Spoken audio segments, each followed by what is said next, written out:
तर्जुमान जनाब आसिम वक़ार साहब, महाराष्ट्र व मुंबई से तशरीफ़ लाए मजलिसी क़ायदीन,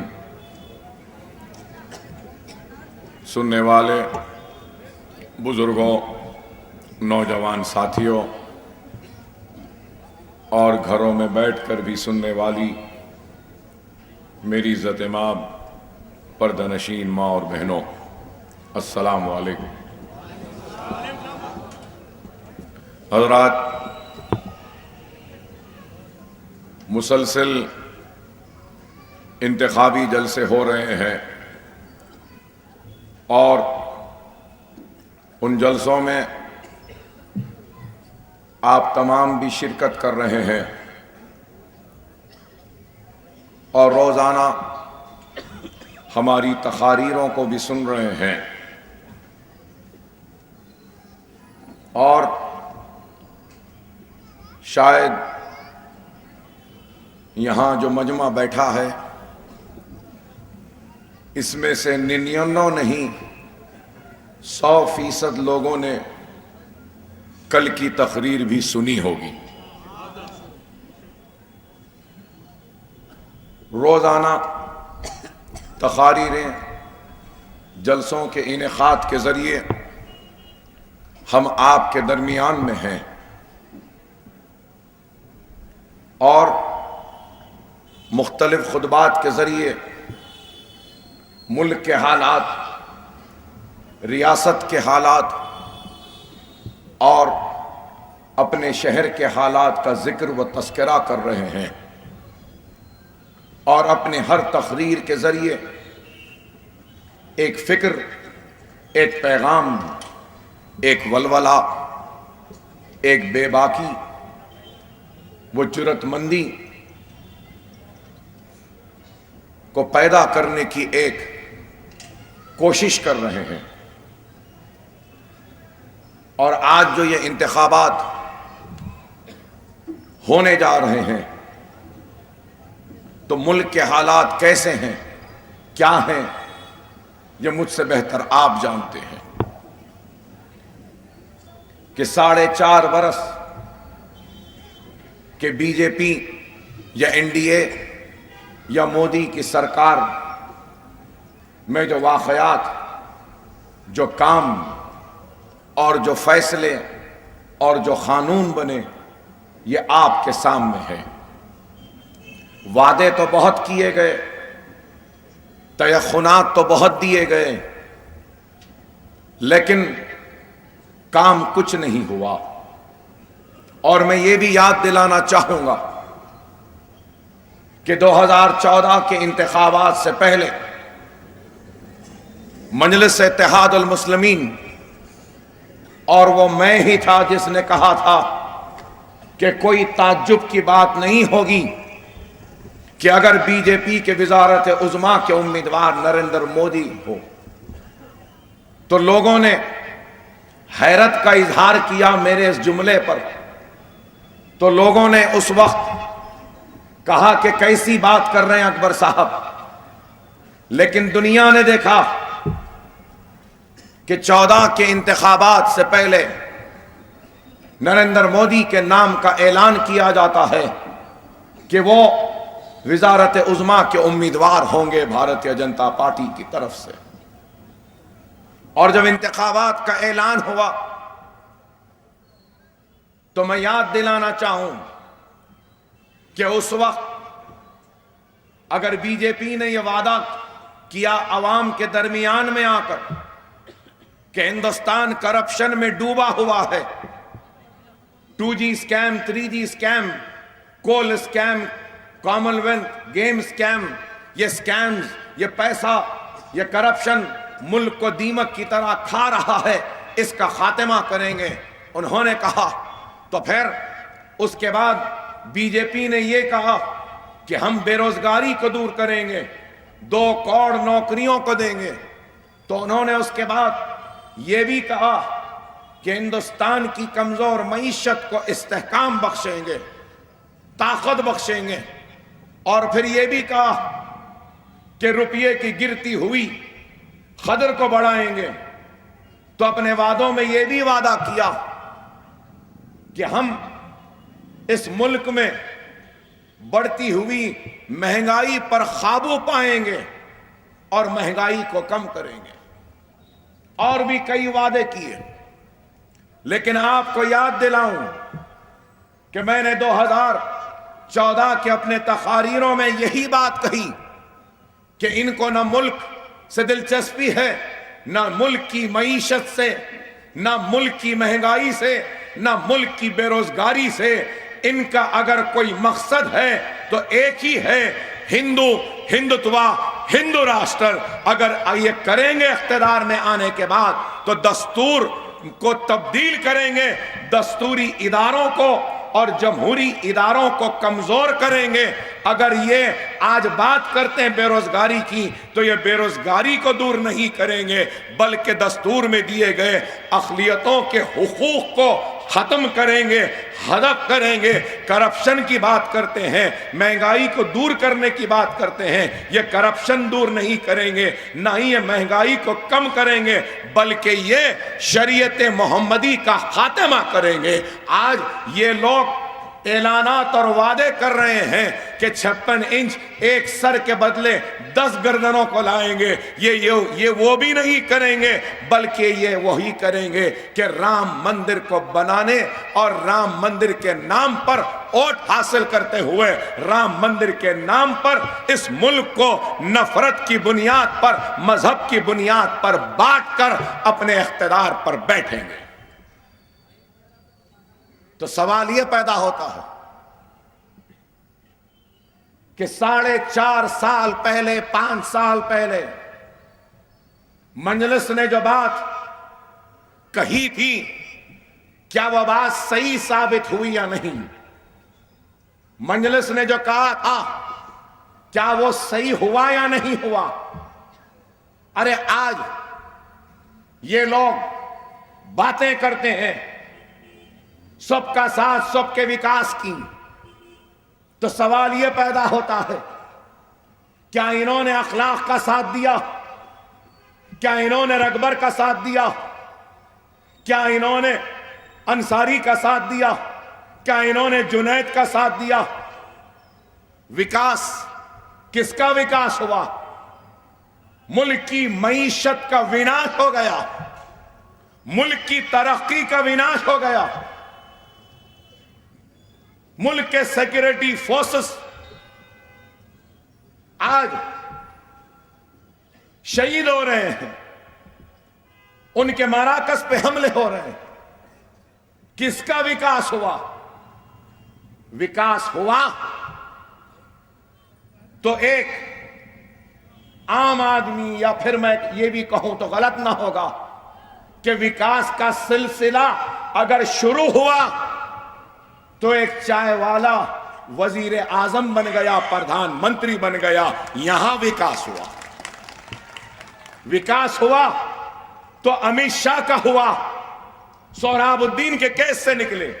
विकास हुआ तो नरेंद्र अमीन का हुआ, वो पुलिस ऑफिसरों का हुआ।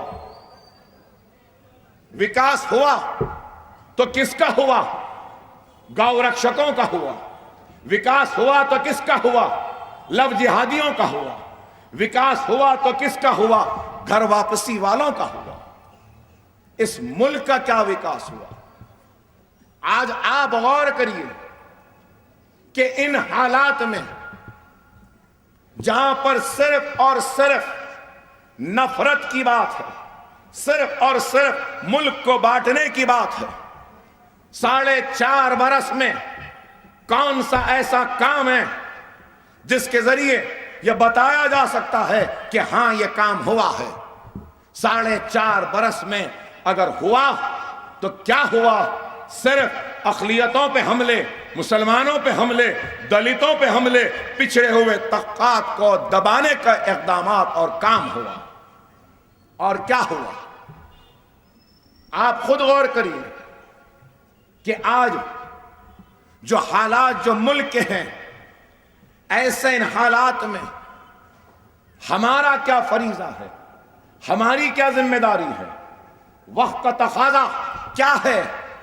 हालात चीख कर चिल्ला कर कह रहे हैं कि एक मरकज सियासी पे आओ, मुनज़्ज़म हो जाओ, मुत्तहिद हो जाओ, और अगर तुमको अपने हुकूक को हासिल करना है या अपनी नाइंसाफी पर आवाज बुलंद करना है या फिर जालिमों से मुकाबला करना है, जुल्म के खिलाफ आवाज को बुलंद करना है या फिर मजलूमों को इंसाफ दिलाना है, तो जमहूरी व दस्तूरी जिद्दोजहद करो, दायरे दस्तूर में रहकर जिद्दोजहद करो और जमहूरी हक के जरिए अपने हक को हासिल करो। आज अगर हम इन हालात को समझेंगे नहीं और इन हालात की नजाकत को महसूस नहीं करेंगे तो मुझे माफ करें, मैं जरूर ये बात कहूंगा कि लम्हों ने कता की थी, सदियों ने सजा पाई है। 70 बरस की हिंदुस्तान की आजादी के तारीख में हमारे ऊपर ऐसे आजमाइश का वक्त कभी नहीं आया जो आज है।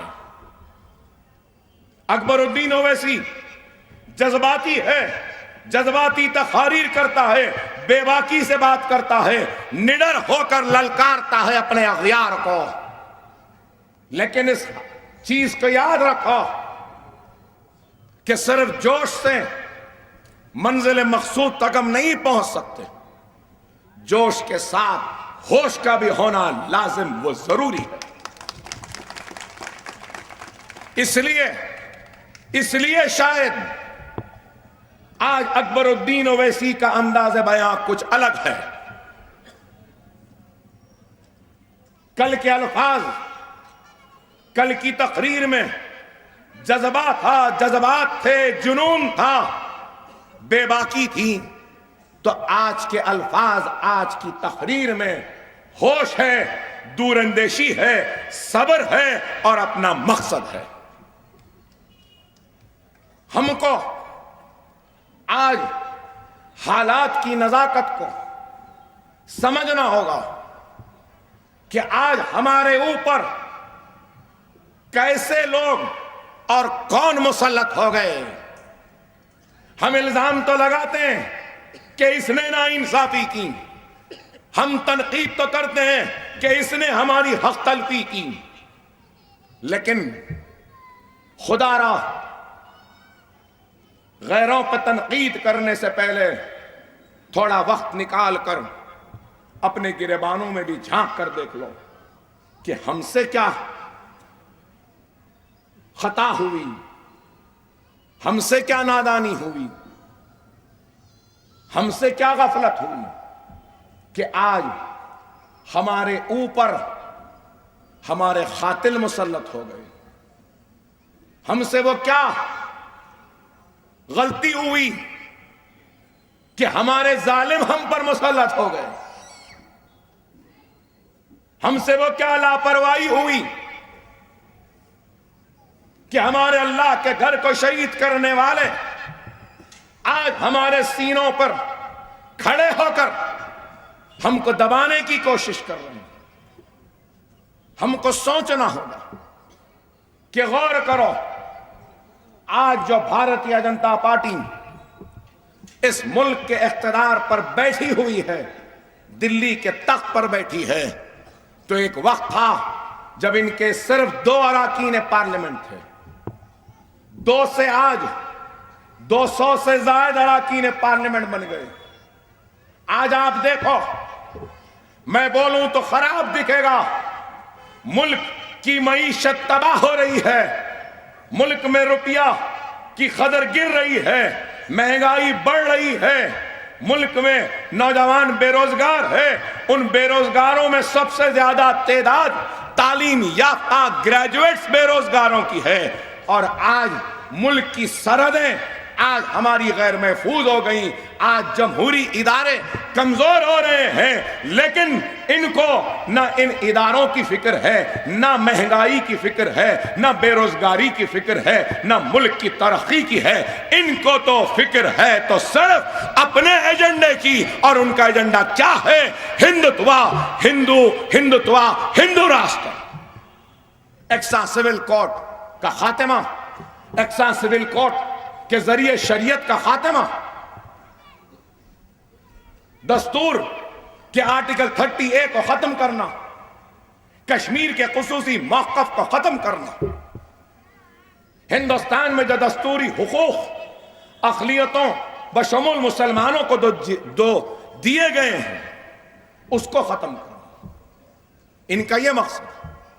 क्या अपने इस मकसद में ये आगे बढ़ रहे हैं या नहीं? क्या ये अपने मकसद से हट रहे हैं या नहीं? क्या ये अपनी आइडियोलॉजी, अपनी फिक्र से हट रहे हैं या नहीं? एक सवाल है। नहीं हट रहे हैं। अपनी आइडियोलॉजी, अपने मकसद, अपने इरादों पर मजबूती के साथ खड़े हुए हैं। आज इस बात पे गौर और फिक्र करनी होगी कि आज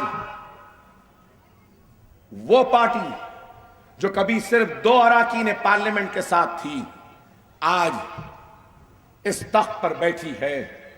तो मैं सवाल करता हूं आपसे, गौर करो। हो सकता है मैं गलत हूं, कुछ आगे पीछे कुछ फिगर्स में थोड़ा बहुत गलत होगा, एग्जैक्ट मुझे याद नहीं। अगर गलती है तो माफ करना। नरेंद्र मोदी भारतीय जनता पार्टी 2014 के इंतखाबात में कामयाब हुई तो कितने फीसद वोट ली? 31%। कितने? 31%। जुमला वोट कितने लिए? जुमला वोट 17 करोड़ 30 लाख कुछ चिल्लर वोट लिए। इसमें भी कुछ हो सकता है आगे पीछे, थोड़ा बहुत, ज्यादा नहीं। 17 करोड़ 30 लाख वोट लेकर वो हिंदुस्तान के तख्त पर बैठकर हुकूमत कर सकती है, शरीयत का खात्मे का इरादा रखती है, मंसूबे रखती है, तलाक़ सलासा का बिल लाती है और राम मंदिर बनाने का डंके की चोट पर ऐलान करती है, दस्तूर को तब्दील करने की बातें करती है, दस्तूरी हुकूक जो अक़लियतों के हैं उसको हदफ करने की बात करती है। 17 करोड़ 30 लाख चिल्लर वोट लेकर। तो मैं पूछना चाहता हूं, इस मुल्क में अक़लियतों की आबादी कितनी है? कितनी है? तो क्या हम बादशाहगर नहीं है? क्या हम तवाज़ुन क़ुव्वत नहीं रखते? अरे गौर करो कि तुम्हारे पास तेदाद है, तुम्हारे पास ताकत है, तुम्हारे पास जज्बा है, तुम्हारे पास जुनून है, तुम्हारे पास हिम्मत है, तुम्हारे पास इरादा है। नहीं है तो सिर्फ दियानतदार, ईमानदार क़यादत, वो जमात जो इस जोश को, इस जुनून को, इस जज्बे को, इस अखलास को सही सिमत में ले जाकर उसको कामयाबी के मंजिल तक पहुंचाए और बीजेपी आरएसएस के अज़ाइम में उनको शिकस्त दे। ये एक हकीकत है। लेकिन अल्लाह का शुक्र कि सरजमीन दक्कन में जोश भी है, जुनून भी है, जज्बा भी है, इखलास भी है, हिम्मत भी है, तो बेबाक क़यादत भी है, जमात भी है, मजलिस इत्तेहादुल मुस्लिमीन भी है। यही है। क्या इस बात से कोई इनकार करेगा? अगर कोई कहता है कि अकबर ओवैसी, असद ओवैसी बेबाक हैं, निडर हैं, जवाब देते हैं संघ परिवार का, आरएसएस का, मोदी का, तो मैं उनसे कहना चाहता हूं, मैं कुछ नहीं, मेरी हिम्मत, मेरे अल्फाज, मेरी तहरीर, मेरा जुनून, मेरा जज्बा, मेरा इखलास अगर मेरे पास आता है तो यहां बैठे इन लोगों के दुआओं और इत्तेहाद की वजह से आता है।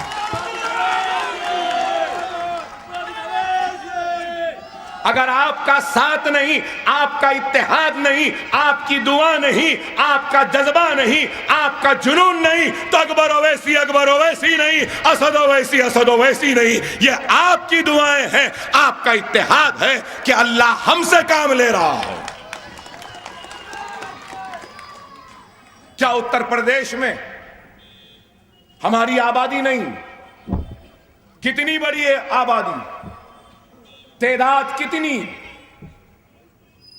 22%, करीब 3 करोड़, 4.5 करोड़, अंदाजा लगाओ, 4.5 करोड़ की तादाद है उत्तर प्रदेश में, अक़लियतों और मुसलमानों की उसमें।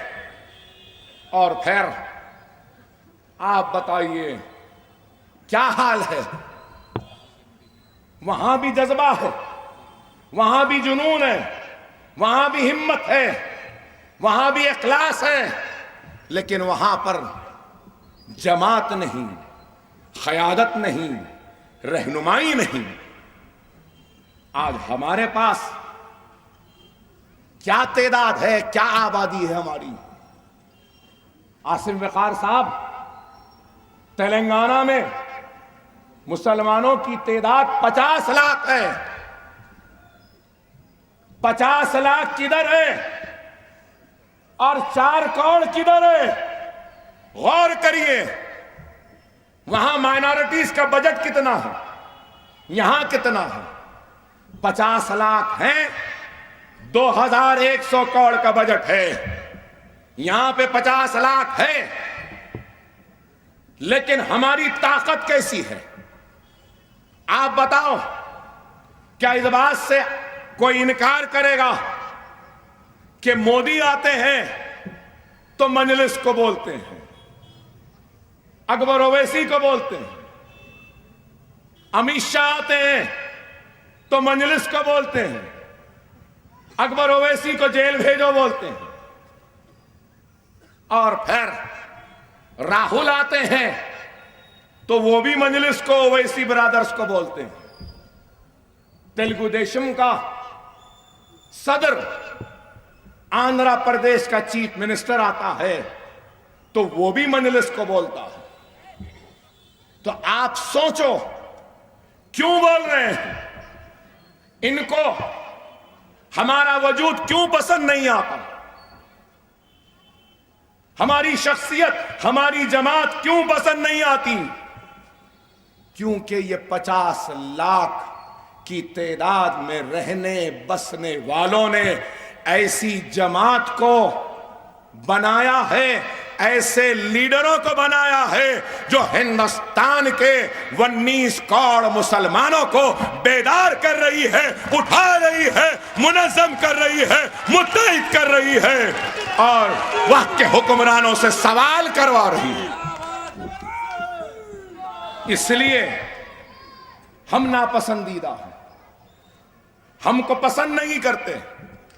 तो ये वजह है कि इसलिए पसंद नहीं करते कि अगर इनको खत्म नहीं करेंगे तो जिस तरीके से तेलंगाना में कांग्रेस भी इनकी मोहताज है, तेलुगु देशम भी इनकी मोहताज है, टीआरएस भी इनकी मोहताज है, अगर ये लोग को यहाँ पे खत्म नहीं करेंगे तो हिंदुस्तान की हर सियासी जमात को ये दो भाई मोहताज बना देंगे, उनके रहमो करम पर ला लेंगे। ये एक हक है, ये एक सच्चाई है, इस पर आपको गौर और फिक्र करनी होगी। मैं ये नहीं कहता कि हमने सब कुछ किया, मैं ये नहीं कहता कि हम सबसे अच्छे हैं, मैं ये नहीं कहता कि हमसे कोई गलतियां नहीं हुई, मैं ये नहीं कहता कि हम में कोई खामियां नहीं, मैं ये नहीं कहता कि हम में कोई कमजोरी नहीं। हाँ, हम में भी खामियां हैं, कमजोरियां हैं, हमसे भी गलतियां हुई हैं, हमने काम किया, बहुत काम करना है। लेकिन यह कहूंगा कि मैं कोई गैर नहीं हूं, तुम्हारा अपना हूं। क्या अपने की गलतियों को क्या माफ नहीं करेंगे? क्या अपने की कमजोरियों को नजरअंदाज नहीं कर सकते? अरे आज अपनों और गैरों के इस शोर शराबे में कौन अपना है, कौन गैर है, मुझसे बेहतर आप जानते, मुझसे बेहतर आप जानते। सारी कमजोरियों के बाद भी मैं आपका अपना हूं, आप मेरे अपने हैं।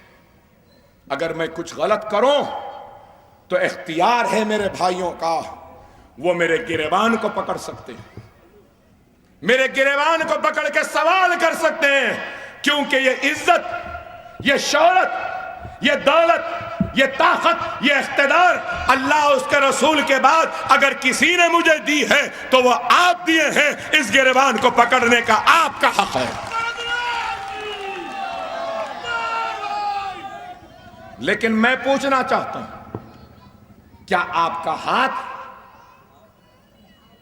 क्या किसी गांधी के गिरेबान तक पहुंच सकता है? क्या आपका हाथ किसी मोदी के गिरेबान तक पहुंच सकता है? क्या आपका हाथ किसी बाबू के गिरेबान तक पहुंच सकता है? क्या आपका हाथ मायावती के गिरेबान तक पहुंच सकता है? क्या आपका हाथ क्या मुलायम सिंह या अखिलेश यादव के गिरेबान तक पहुंच सकता है? अगर पहुंचने का इरादा भी करे तो उन हाथों को काट दिया जाता है या रोक दिया जाता है। यही है फर्क अपनों में और गैरों में। अरे खुदारा, हालात को समझो, वक्त की नजाकत को समझो कि आज ये मुल्क कहां जा रहा है। और आज हर किसी के एजेंडे में सबसे पहले अगर कुछ है तो मंजलिस, ओवैसी ब्रदर्स। अमित शाह ने क्या कहा? अमित शाह हैदराबाद आते हैं,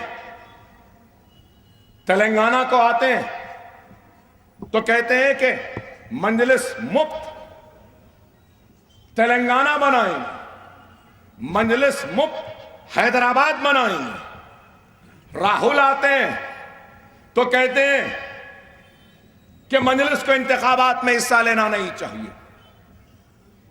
आते हैं तो कहते हैं कि मजलिस मोदी और बीजेपी की सी टीम है। अभी आसिम वकार साहब ने दलालों के बारे में बड़ा अच्छा तबसरा किया, मगर मैं पूछना चाहता हूं 70 बरस की आजादी के तारीख में क्या आरएसएस को परवान चढ़ाने और आरएसएस की परवरिश करने वालों का नाम क्या नेहरू, वो इंदिरा गांधी, वो कांग्रेस, वो राजीव गांधी नहीं था? क्या यौम जमहूरिया के तकारीब में नेहरू ने आरएसएस के लोगों को क्या मदऊ नहीं किया? यौम जमहूरिया के तकारीब में। अरे आज भी कह रहा हूं, 70 बरस की हिंदुस्तान की आजादी के तारीख में 60 बरस तक आरएसएस की ए टीम का नाम कांग्रेस था। बीजेपी आने के बाद बीजेपी आरएसएस की ए टीम बन गई तो आरएसएस की बी टीम कांग्रेस है। क्या सही नहीं है? अरे इनके खद्दर को उतार कर देखो, कई खाकी चड्डियां नजर आएंगी आपको। आज हमको कहते हैं कि बी टीम, सी टीम, तो हम क्या करें? क्या सियासी जद्दोजहद ना करें, इंतखाबात ना लड़ें, जमहूरी जद्दोजहद का हिस्सा ना बने, दायरे दस्तूर में जिद्दोजहद ना करें, तो मैं पूछना चाहता हूं, अगर ये ना करें तो क्या करें? बराए मेहरबानी वो भी बता दें। आप बताओ कि आज सिर्फ बातें और सिर्फ इल्जाम, अगर हमने यही सोचा होता कि यूपी क्यों गए। आप देखो, मैं आज भी तकरीर सुना राहुल गांधी की, कह रहा है कि महाराष्ट्र क्यों गए? 2 एमएलए को जिताने गए थे, जिता के लाए ना। फिर पूछ रहा है आसाम क्यों गए? अरे बेवकूफ,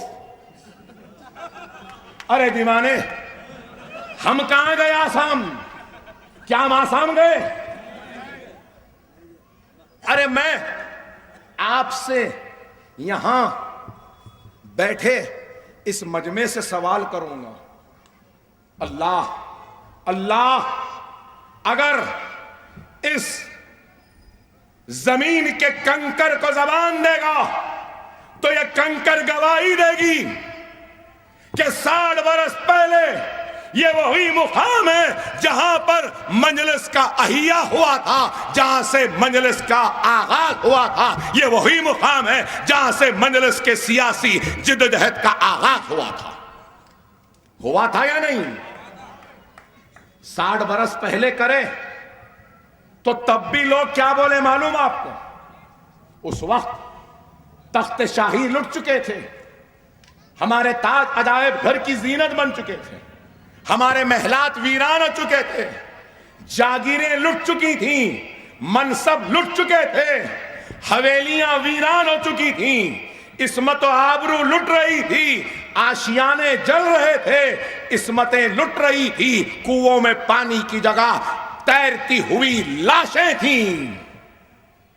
उस वक्त भी लोगों ने कहा, ओवैसी साहब क्या जरूरत है मजलिस की? उस वक्त भी लोगों ने कहा, क्या जरूरत है मजलिस की? पंडित सुंदरलाल ने कहा कि 1.5 लाख की तादाद में कटे, 1.5 लाख।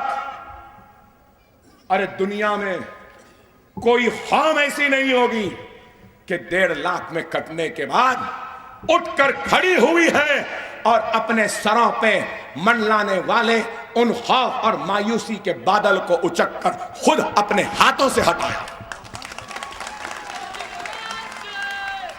क्या कोई कौम है? यहां बैठे हैं महाराष्ट्र के लोग, यहां बैठे हैं उत्तर प्रदेश के लोग, हिंदुस्तान की 70 बरस की तारीख में 50,000 फिसादात हुए, 20 इंक्वायरी कमीशन बने, रिपोर्ट्स आए, भागलपुर का फिसाद, भिवंडी का फिसाद, अजमेर का फिसाद, रोडकिला का फिसाद, भोपाल का फिसाद, आगरा का फिसाद, अलीगढ़ का फिसाद, मलियाबाद का फिसाद, लखनऊ का फिसाद, हाशमपुरे का फिसाद, कितने फिसादात हुए। लेकिन क्या किसी फिसाद में क्या 1.5 लाख मुसलमानों का कत्लेआम हुआ? नहीं हुआ। लेकिन यहां हुआ था तो लोगों ने कहा कि 1.5 लाख लोग कट गए, मर गए, लुट गए। क्या ओवैसी साहब, क्या आप और लोगों को कटाना चाहते हैं?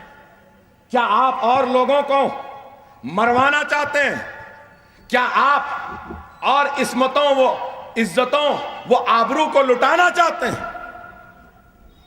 अगर उस वक्त हम ऐसे कहने वालों की बातों पे तवज्जो देते, मजलिस का अहिया ना करते, जिद्दोजहद ना करते, तो क्या आज हमको ये दिन देखने को मिलता? क्या ये दिन दिखता? क्या दारुस्सलाम होता? क्या मेडिकल इंजीनियरिंग कॉलेज होता? क्या ओवैसी हॉस्पिटल होता? क्या असरा हॉस्पिटल होता? क्या ये स्कूल यहां दामन में ओवैसी स्कूल ऑफ एक्सीलेंस है, क्या ये स्कूल होता? अरे जिद्दोजहद करेंगे तो कुछ होगा। आज मजलिस सारे हिंदुस्तान में जानी जाती है, पहचानी जाती है, और सारे हिंदुस्तान में मुसलमान अपने जानेमाज पर जब नमाज खत्म करता है तो बारगाह रब्बुल इज्जत में हाथ उठा के इस मजलिस इत्तेहादुल मुस्लिमीन के लिए दुआ करता है, तो हम कायदीन की सेहत व हयात के लिए दुआ करते हैं। अरे आज ये मुकाम मजलिस का है, तो ये मुकाम कैसे आया? दो नस्लों की कुर्बानी हुई, दो नस्लों का ईसार हुआ, दो नस्लों की मुसीबत भरे कांटे भरे सफर के बाद ये दिन हमको देखने को मिल रहा है। वो बीन जो फख्र मिल्लत ने बोया था, सालारे मिल्लत ने अपने खून और पसीने से इन गरीब मुसलमानों को अपने साथ लेकर उस बीज की हिफाजत की। गरीब रक्षे वालों ने रक्षों की पैंडलें मारकर उस छोटे से बीज में से जब एक पौधा फूटा तो उस पौधे को अपने पसीने का पानी पिलाया, तो बंडी वालों ने अपना पसीना व खून दिया, तो गरीब पंचर जोड़ने वालों ने भी अपना साथ दिया। घरों में बैठी पर्दों में रहने वाली हमारी माँ और बहनों खवातीन ने घरों में बैठकर दुआ की और इस छोटे से पौधे की रखवाली की अपने दुआओं के। अरे आज वो बीन एक पौधा नहीं, एक फलावर दरख्त की शक्ल इख्तियार करा है, और उस दरख्त में फल हैं और लोग फलदार दरख्त पर ही पत्थर फेंकते हैं। वो दरख्त जिस पे फल नहीं होता, क्या उस पे कोई पत्थर फेंकते हैं? अरे ये फलदार दरख्त है जो न सिर्फ फल दे रहा है बल्कि साया भी दे रहा है और ठंडक भी दे रहा है, हवाओं के जरिए पसीनों को सुखा भी रहा है। आप खुद गौर करिए, आज अगर हम यूपी जाते हैं, बिहार जा रहे हैं, अगर हम कर्नाटक जा रहे हैं या कहीं और जा रहे हैं, तो आज असदुद्दीन ओवैसी, अकबरुद्दीन ओवैसी जो बीज को बो रहे हैं, हम इस बीज को एक पौधे की शक्ल, एक दरख्त की शक्ल, एक फलावर दरख्त की शक्ल बनते हुए, इख्तियार करते हुए शायद देखने के लिए जिंदा ना रहे, लेकिन हमारी आने वाली नस्ल जरूर इस दरख्त, इस बीज जो एक दरख्त बनेगा उसके फल जरूर खाएंगे और हाथ उठाकर जरूर हमको दुआ देंगे।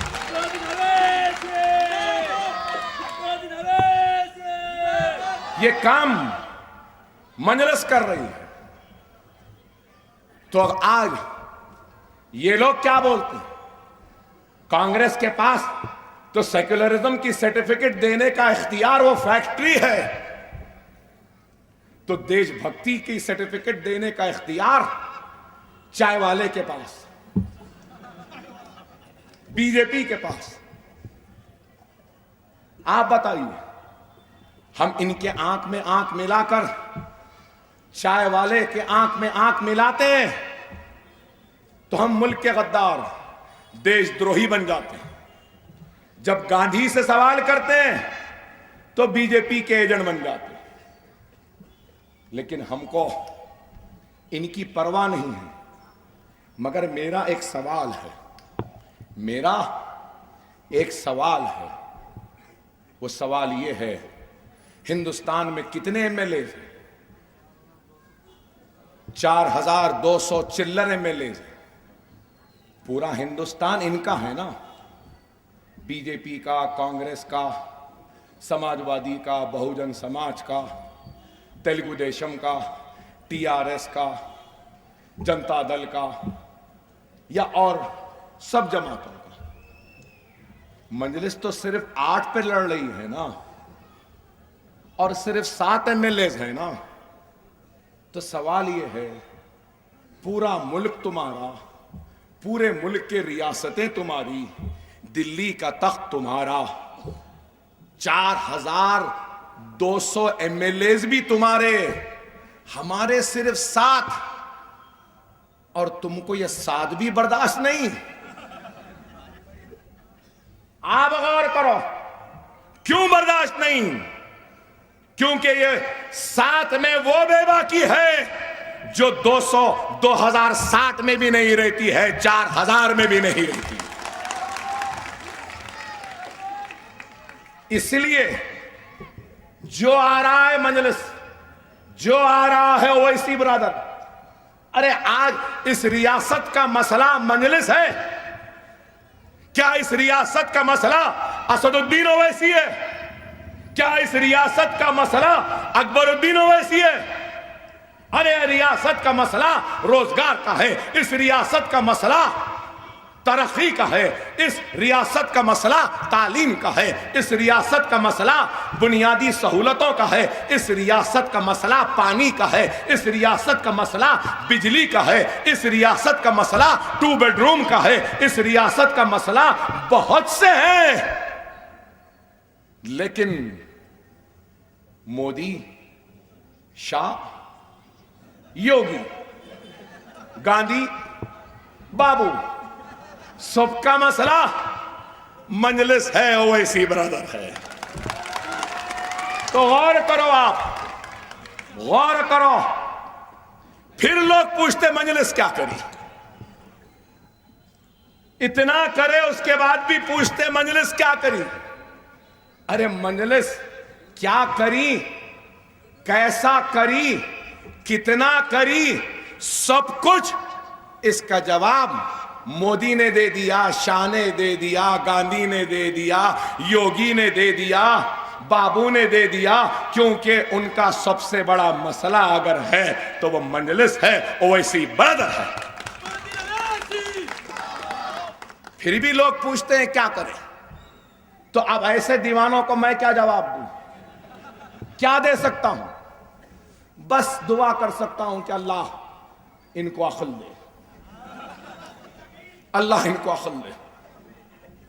आप अंदाजा लगाइए कि आज मजलिस इत्तेहाद अल मुस्लिमीन एक ताकत बन रही है और ये इनको बर्दाश्त नहीं।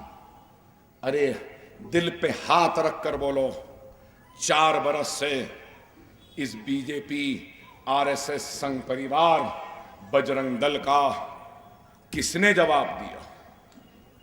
क्या हैदराबाद ने जवाब नहीं दिया? क्या मजलिस ने जवाब नहीं दिया? क्या बैरिस्टर असदुद्दीन ओवैसी ने जवाब नहीं दिया? क्या आपका ये खादिम, आपका ये खिदमत गुजार, आपका ये एमएलए जो 20 बरस से आपका एमएलए रहा, क्या इसने नहीं ललकारा? क्या इसने जवाब नहीं दिया? अरे गौर करो। अरे आज फिर भी पूछते हैं कि मजलिस क्या करी? ऐ दीवानों, अहमको, अरे मजलिस क्या करी पूछने वालों में गांधी खानदान का चश्मा चिराग भी है। राहुल गांधी पूछता है मजलिस क्या करी? अरे बाबा, मजलिस क्या करी पूछना हमसे नहीं, जाओ दादी के समाधि पे जाओ, दादी से पूछो, दादी अम्मी मजलिस क्या करी थी जो दारुस्सलाम गए थे? ताकत का नाम मजलिस है। ताकत, दुनिया ताकत के सामने झुकती है। ताकत थी इसलिए इंदिरा भी झुकने को आई थी दारुस्सलाम को। ताकत थी तो दारुस्सलाम में खड़े रहकर अलीगढ़ मुस्लिम यूनिवर्सिटी की नाइंसाफी पर मुसलमानों ने हिंदुस्तान से माफी मांगी थी। यह दारुस्सलाम है। आज पूछते हैं मजलिस क्या करी? अरे तुमने क्या किया? क्या किया? बाबरी मस्जिद का ताला तुमने खोला, शिलान्यास तुमने करवाया, बाबरी मस्जिद शहीद हुई तुम्हारे दौर में, ताडा और पोटा कानून तुम्हारे दौर में, मुंबई व गुजरात व अहमदाबाद के नस्ल कशी का फिसाद तुम्हारे दौर में, सरोवर सीनों पे गोलियां तुम्हारे दौर में। 70 बरस से हक तलफी, नाइंसाफी और हम पर जुल्म करने वाले जालिमों का कोई और नाम नहीं, कांग्रेस है।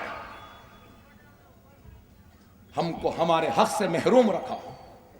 आज लोग कहते हैं कि अकबरुद्दीन ओवैसी अपनी जबान से जहर उगलता है, आग उगलता है, भड़काऊ भाषण देता है, इश्तियाल अंगेजी करता है।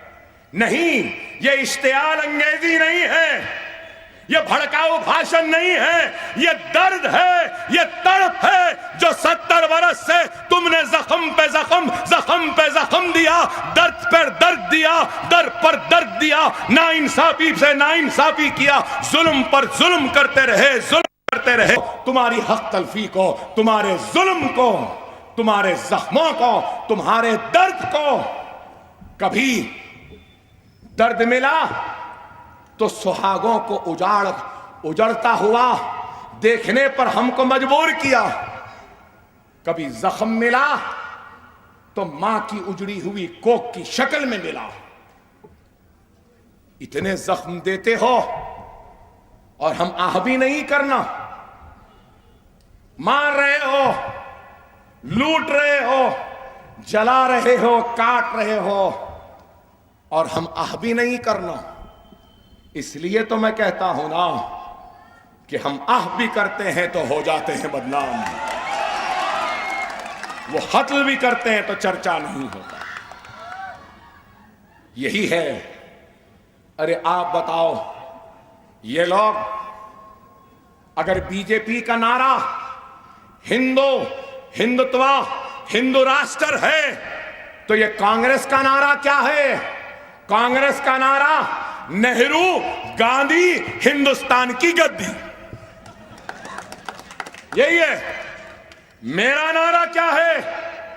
हिंदुस्तान, हिंदुस्तान की तरक्की, हिंदुस्तानियों की खुशहाली। अब मैं देशभक्त हुआ या ये देशभक्त हुए? अरे आप बताओ, शिकवा व शिकायत, गुस्सा व नाराजगी तो इस बात की है कि तुमने मुझे इस मुल्क के तरक्की का हिस्सा नहीं बनाया, तुमने मुझे इस मुल्क की कामयाबी का हिस्सा नहीं बनाया, तुमने मुझे और मेरे नौजवानों को तालीम का मौका नहीं दिया। शिकवा व शिकायत तो यही है कि जब जब हक के लिए उठा तो तुमने मुझे जेल में डाला, या तो हथकड़ियां पहनाई, या पैरों में बेड़ियां डाली, या जेल में डाले, या सरों पे गोलियां चलाई, या सीनों पे गोलियां चलाई। जब जब आवाज दी अपने हक के लिए तो मुझे पोटा के नाम पे बंद किया, तो टाडा के नाम पे बंद किया। 70 बरस की नाइंसाफी को बर्दाश्त करता रहा, कर रहा हूं, और आज भी अपने मुल्क के दस्तूर पर यकीन है, अपने मुल्क के कानून पर यकीन है, इस जमहूरी जिद्दोजहद पे यकीन है, इसलिए यहां खड़ा हूं और इंतखाबात का हिस्सा बना हूं।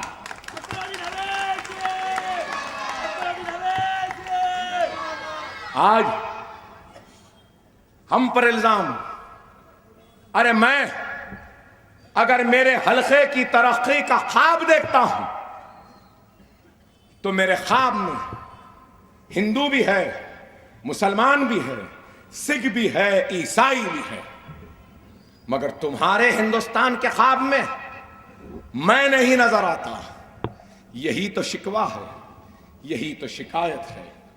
लेकिन हम पर इल्जाम, हमसे कहते हैं कि भाग जाओ, चले जाओ, निजाम को जैसा भगाए भगा देंगे। अरे बहुत आए बांगड़े पहलवाना ऐसे चड्डों में से मोड़ने पर लड़ गए, 56 इंच का सीना, भागा है। अरे खुद भागना पड़ा, बड़े बड़े आए चले गए, मंजलिस नहीं गई। आज कहते हैं निजाम को जैसा भगाए ओवैसी को भगाएंगे। ना निजाम भागे थे, ना ओवैसी भागेगा। हम क्यों भागे? किस लिए भागे? क्या हम इनसे डरते हैं? अरे तुम्हारा सबसे बड़ा कौन? हाँ, अरे हम जो तुम्हारा बॉस है उसको नहीं बख्शते तो तुम कौन सी खेत की मूली है। अरे हमको कहते हैं भगाएंगे, ऐसा करेंगे। अरे भागने वागने वालों में से नहीं है। भागने वाले भाग गए, पैसे लेके भाग गए, मालिया भाग गया, मेहुल चौकसी भाग गया, ललित मोदी भाग गया, सब हिंदुस्तान से लंदन भागे। और एक चंद्रायन गुट्टे का हिंदुस्तान का मर्द था जो लंदन से वापिस आया। भागे, डरे, खौफ था। अरे जाते वक्त मुस्कुराते गया, निकलते निकलते मुच्छी तनाते आया। क्या नहीं आया? डरे? अरे छोड़ो, डरने घबराने वालों का नाम खानदान ओवैसी नहीं है, अकबर ओवैसी नहीं है। मरते मर जाएंगे, किसी के सामने झुकेंगे नहीं। ये चंद्रायन गुट्टे के गयूर मुसलमानों का सर है, हैदराबाद के जियालों का सर है। बड़े ही दुआओं से इस सर को मौत के दरवाजे से खींच कर लाया है। शहर हैदराबाद का लाडला हूं,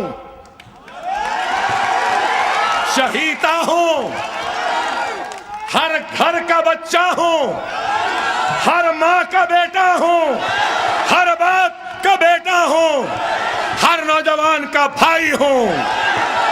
और मोदी का, योगी का, आरएसएस का, बजरंग दल का, मोहन भागवत का और राहुल का भी भाईजान हूं। हम भड़काऊ भाईजान। अरे मुझे भड़काऊ भाईजान, मुझे भड़काऊ भाईजान बोले। अकबर ओवैसी भड़काऊ भाषण देता है, इसलिए भड़काऊ भाईजान। शुक्रिया हिंदी मीडिया, शुक्रिया भाईजान बनाने का। एक ही मिनट में इतनों का भाईजान बन गया।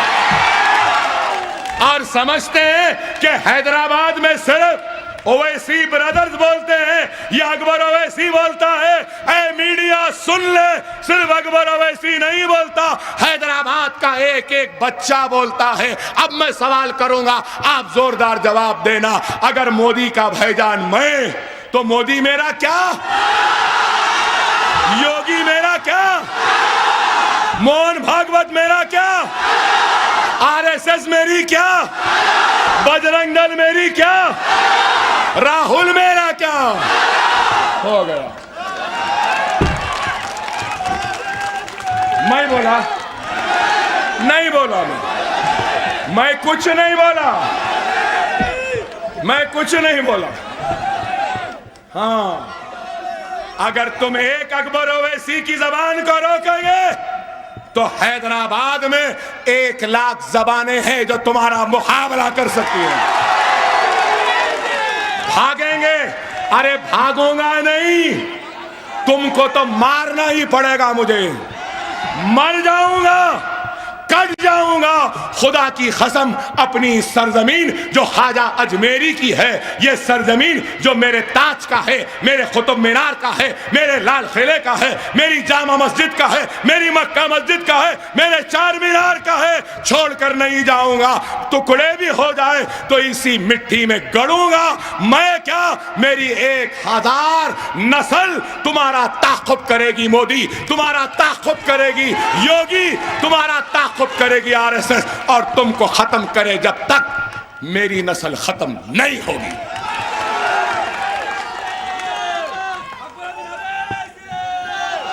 आज समझते हैं कि हम कमजोर, जो चाहे बोलेंगे। अरे आज दुनिया जानती है कि हैदराबाद जैसे बोलने वाले दुनिया में नहीं है। बड़ी तकलीफ होती है हम जब बोलते। 70 बरस से तुम बोलते आए, हम सुनते आए। 70 बरस से तुम लूटते, जलाते, काटते आए, आदत नहीं है ना तुमको, आदत नहीं है ना सुनने की। 70 बरस हम सुने, 15 मिनट तुम नहीं सुन सकते। हम 70 बरस सुने ना, इतनी बिलबिलाहट, इतनी तड़प, और फिर टीवी, मीडिया, अखबारात चला रहे। अकबर ओवैसी ने प्राइम मिनिस्टर को चाय वाला कहा। अरे क्या नरेंद्र मोदी ने अपने आप को खुद को चाय वाला नहीं बोला? क्या कड़क चाय, नरम चाय बनाने वाला था, बंडी पे चाय बेचता था, नहीं बोला? क्या चाय वाला वजीर आजम बन गया है और नामदार को बर्दाश्त नहीं हो रहा, क्या नहीं बोला? एक चाय वाले का काम और 50 बरस नामदारों का काम देख लेंगे, क्या नहीं बोला? क्या अपने आप को बार बार बार बार चाय वाला, चाय वाला, चाय वाला, चाय वाला, क्या नहीं बोला? फिर मैं बोला तो इतनी नाराजगी क्यों? क्या डिमोनेटाइजेशन के वक्त नहीं बोले चाय चाय चाय चाय? अरे मैं क्या बोल रहा हूं, मिस्टर मोदी आप चाय वाले थे, अब वजीर आजम है, प्रधानमंत्री है, प्राइम मिनिस्टर है। खुदा के लिए चाय को भूल जाओ, प्राइम मिनिस्टर जैसे बात करो, प्राइम मिनिस्टर जैसे चलो, प्राइम मिनिस्टर जैसे दिखो, प्राइम मिनिस्टर जैसी भारीपन को पैदा करो। क्या गलत है? कोई नहीं है समझाने वाला, ना बीवी है ना बच्चा है। तो हैदराबाद का ये बच्चा समझा रहा है, किसको समझा रहा है? अपने प्राइम मिनिस्टर को समझा रहा है। तो नहीं कर सकता क्या? गलत क्या है बताओ? इतनी तकलीफ, इतनी तकलीफ, चाय वाला बोल रहे। अरे बाबा मैं क्या करूं? मैं जब जब भी पहले सुनता था मित्रों मित्रों मित्रों मित्रों, असद साहब इतना पीछा उठाए मित्रों मित्रों मित्रों, अब मित्रों नहीं बोल रहा, भूल गया। अब मैं पीछा उठाया चाय वाला चाय वाला चाय वाला चाय वाला, चाय की केतली, चाय का पत्ती, चाय का पानी, चाय का चुल्ला, चाय का कड़क चाय, चाय की नरम चाय, चाय चाय चाय। अरे चाय वाले चाय को भूल जाओ, इस मुल्क की फिक्र कर। बुरा दिखता, खराब दिखता। अरे कोई बोलो या ना बोलो, यहां बहुत है बोलने वाले। बातें बड़ी बड़ी, ऐसा कर देंगे वैसा कर देंगे। अरे क्या हुआ? 3500 सीज फायर हुए, 84 ममालिक फिरे, 1485 करोड़ खर्चे, पूरी दुनिया की तफरीह कर रहे हैं। और आपके नाम नेहाद तंजीमें, आपके सरपरस्ती में चलाए जाने वाले तंजीमें घर वापसी कर रहे हैं। अरे इनको घर ला रहे वापिस, उनको घर ला रहे। अरे सबकी घर वापसी छोड़ो, बेचारी मोदी के बीवी को घर वापस कराओ। क्या नहीं कराना है? वो भी इंशाअल्लाह, मोदी के बीवी को भी उसका हक इंशाअल्लाह मजलिस हैदराबाद और अकबर ओवैसी दिलाए, हम दिलाएंगे। सिर्फ बात है, सिर्फ। अरे अभी बहुत बोल सकता हूं, इतना बोलूंगा इतना बोलूंगा, ये कान पक जाना। जरा तबीयत सही नहीं है, इस वास्ते हल्का हल्का बोल रहा हूं। कल हाफिज बाबा नगर में आखिरी जलसा इंशाअल्लाह, और दबा के बोलूंगा। मगर मेरे भाई आप अंदाजा लगाओ, गौ रक्षक, गौ रक्षक क्या करे? गौ रक्षक कुछ भी नहीं। अरे आज चड्डों में से मोंडे पलट गए भाखड़े पहलवान, बीफ के नाम पे अखलाक को मार रहे, बीफ के नाम पे जुनैद को मार रहे, बीफ के नाम पे रकबर को मार रहे, बीफ के नाम पे गोबर खिला रहे, बीफ के नाम पे दलित को मार रहे हैं, जिंदा जला रहे हैं। मैं उन गौ रक्षकों से पूछना चाहता हूं, 2 लाख करोड़ का बीफ 5 बरस में हिंदुस्तान से बाहर गया। हम बीफ नहीं खाना, बीफ नहीं रखना, रखेंगे खाएंगे तो मार देंगे, मगर ये बीफ जो बाहर जा रहा, इसका क्या? मारते हैं ना, मारो, मुझे भी बहुत पसंद, कल्याणी बिरयानी मैं भी खाता हूं, मेरे बच्चे को भी पसंद, यहां बैठे बहुत लोगों को पसंद, यहां भी बैठे से बहुत लोगों को पसंद है ना। अरे आप बताओ, मजे में कॉम्प्रोमाइज नहीं हो सकता, ये भी है। अरे मेरे भाई, आज ये लोग सिर्फ बातें करते हैं, सिर्फ बातें, अमल कुछ नहीं। मैं आपसे कहूंगा, डरने घबराने की जरूरत नहीं है। अभी हम इतने कमजोर नहीं हुए कि एक चाय वाले से डर जाएं। एक क्या, 1000 ऐसे आ गए तो हमारा बाल भी विंगा नहीं कर सकते। योगी आ जाओ, मोदी आ जाओ, शाह आ जाओ, जो आते आ जाओ, हमको भगाएंगे। अरे यहां आ जाओ, भगाना किसको बोलते हैं वो हम तुमको भगा कर बताएंगे।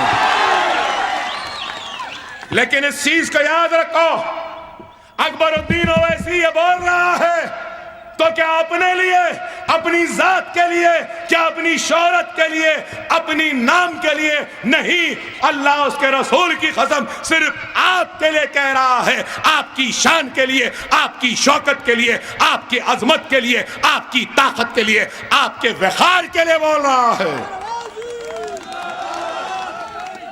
क्या मेरे जनाजे पे रोने वाला क्या कोई नहीं है? क्या मैं यतीम हूं? आज इन सब से दुश्मनी कर कर अपने सीनों को पेश कर रहा है ये अकबर ओवैसी, ये असद ओवैसी। किसके लिए? आपके लिए, आपकी इज्जत के लिए। क्या आप हमारी जानों को इस तरीके से जाने देंगे? क्या हमको मरने देंगे? क्या हमको कटने देंगे? क्या हमको उजड़ने देंगे? आज ये लोग हमको मारना चाहते हैं, हमको खत्म करना चाहते हैं, हमारी जमात को खत्म करना चाहते हैं। क्या आप इन लोगों के मंसूबों में इनको कामयाब होने देंगे? खुदारा मुनज़्ज़म हो जाओ, मुत्तहिद हो जाओ, एक हो जाओ। तुम्हारे लिए लड़ने वालों का नाम मजलिस है, और मोदी, योगी, शाह, राहुल, बाबू, अकबर और असद के लिए लड़ने वाले ये गय्यूर मुसलमान हैं।